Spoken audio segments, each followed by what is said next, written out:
We are looking at some seriously wild weather across the United States right now. It's a tale of two extremes, really. While one half of the country is dealing with a brutal Arctic blast, the other half is basking in record-breaking warmth.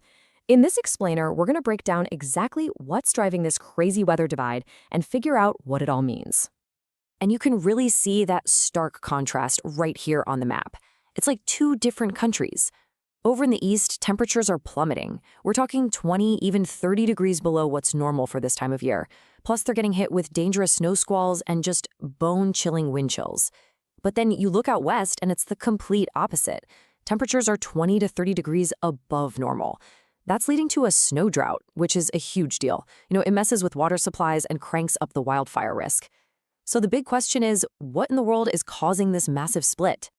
Well, the main culprit behind all of this is something you've probably heard of, the polar vortex. It's a term that gets thrown around a lot, but the science behind how it actually messes with our weather can be a little misunderstood. So let's dive into what the polar vortex is really doing and how it's directly responsible for what we're seeing across North America right now. Okay, so what is the polar vortex? Think of it as this giant area of swirling, super cold air that normally just hangs out way, way up in the atmosphere, right over the poles. When it's strong and stable, it does a great job of keeping all that frigid air locked up in the Arctic. But when it gets weak, and this can happen for a number of reasons, the whole system gets wobbly, and that allows that freezing Arctic air to escape and spill southward. And that wobble is exactly what's happening now. You can see it here in these steps. Normally, you've got a nice tight circle of cold air, right? That's step one. But then it gets unstable, it weakens, and it starts to stretch out. That's step two. And in step three, a piece of it, a lobe of that intensely cold air, basically breaks off and takes a nosedive south, right into the U.S. So this displaced piece of the vortex has a huge effect on the jet stream. It creates what we call a deep trough. Think of it as a big southward dip in the jet stream over the Eastern U.S. That trough acts like a superhighway, funneling all that Arctic air straight down from the pole. At the same time, the jet stream has to balance out, so it bulges northward out west, creating a ridge. That ridge of high pressure blocks storms and brings in all that warm, dry air. Okay, so this isn't just a cool science lesson. This whole setup has real and, frankly, life-threatening consequences. The absolute core of this Arctic air is set to park itself right over the Northeast this weekend, and that's going to create some incredibly dangerous conditions for millions of people. And this number right here says it all. -40 degrees Fahrenheit. That's the potential wind chill. And we need to be clear. Wind chill isn't just a number that feels cold, it's the temperature your exposed skin actually feels. A wind chill this low is a serious, serious threat to your life. It can suck the heat from your body with shocking speed. And the risk of frostbite is incredibly high. Think about that for a second. Less than 15 minutes. That's how fast it can happen when the wind chill is down at -40. This isn't something to mess around with. The danger sets in incredibly fast, which is why taking precautions is absolutely critical. Let's just look at the actual forecasts for some of the big cities to see how bad this is. For New York City and Chicago, we're expecting low temperatures right around 1 degree Fahrenheit. That is more than 20 degrees colder than average. And even Boston's high temperature of 22 is way, way below normal. These aren't just chilly winter days. This is a major departure from what's typical. So with conditions this dangerous, you have to be smart about it. The most important thing is to limit your time outdoors as much as possible. If you absolutely have to go out, dress in multiple loose-fitting layers, cover every single bit of exposed skin, no exceptions. Don't forget about your pets either, bring them inside, and take steps to protect your water pipes from freezing. And one more thing, be on the lookout for those snow squalls, which can cause sudden whiteout conditions on the roads. But here's where the real weather whiplash kicks in. This extreme cold, it is not going to last. A massive pattern reversal is coming next week, and it's going to bring a rapid and widespread thaw across pretty much the entire eastern two-thirds of the country. It's a textbook example of just how quickly our atmosphere can change its mind.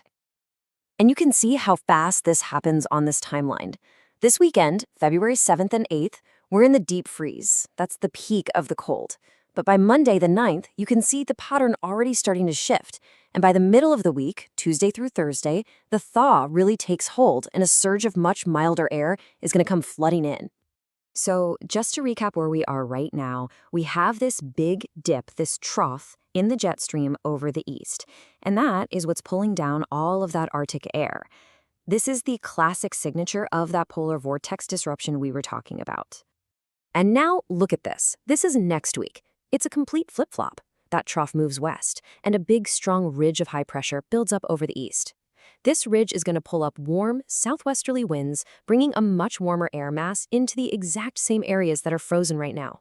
It completely shuts off the Arctic Air Express. This chart really puts the sheer scale of this temperature swing into perspective. Look at the East Coast. This weekend, it's 20 to 30 degrees below normal. Then, next week, it flips to 10 to 15 degrees above normal. That is a 30 to 45 degree swing in the span of just a few days.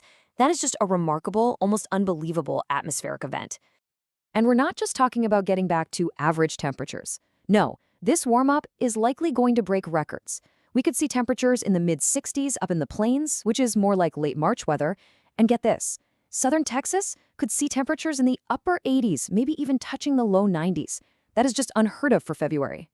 So as we head into the second half of February, the story is going to change from extreme cold to unseasonable warmth. But, and this is a big but, that doesn't mean the weather is going to get quiet. When you have these massive air masses clashing, it can create a really volatile environment for storms. Which leads us to a really important question.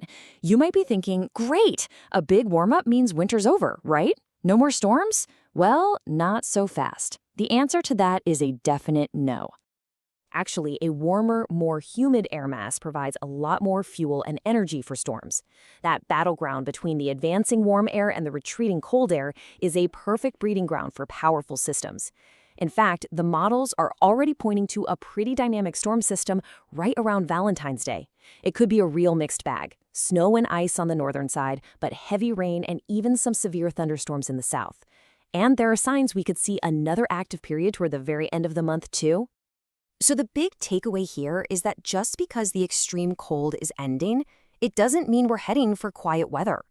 This February is really a perfect case study in the kind of atmospheric volatility that can lead to high-impact events. And as our climate continues to change, understanding the dynamics behind these wild swings is going to be more important than ever. So the question isn't just what the next pattern will bring, but how do we get better at preparing for a future where this kind of weather whiplash might just become the new normal?